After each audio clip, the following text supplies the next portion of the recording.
Did you know that some of today's scientific facts were already mentioned in the Quran more than 1,400 years ago? In this video, we'll explore shocking similarities between verses in the Quran and discoveries made by modern science. Make sure to stay until the end and don't forget to like, comment, and subscribe to Faith Matters for more faith-based insights. Let's begin with how the Quran describes the creation of a human being in the womb, a topic that modern science only started understanding a few decades ago. Quran Surah Al-Mu'minin 23:12-14. We created man from an extract of clay. Then we placed him as a drop in a firm lodging. Then we made the drop into a clot.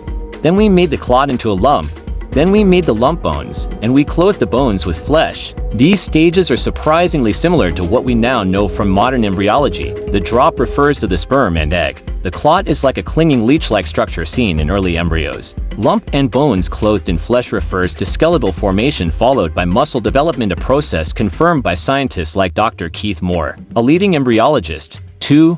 Mountains and Earth. The Quran mentions mountains not just as physical structures but as stabilizers for the earth. Quran Surah An-Naba 78:6-7. Have we not made the earth as a bed, and the mountains as pegs? Science today confirms that mountains have deep roots and play a role in stabilizing the Earth's crust, especially in tectonic activity. They act like tent pegs, anchoring the Earth's surface. A stunning comparison for a book revealed 14 centuries ago. 3. The barrier between salt and freshwater. Another amazing verse refers to the separation of salt water and freshwater in oceans. Quran Surah Al-Furqan 25:53. And it is he who has released simultaneously the two seas, one fresh and sweet and one salty and bitter, and he placed between them a barrier and prohibiting partition. Oceanography now confirms that where salt water and fresh water meet, there is a distinct invisible barrier called halocline that maintains the separation of both types of water. 5. The role of iron. The Quran refers to iron as something that was sent down, not just created on earth. Quran Surah Al-Hadid 57:25. And we sent down iron,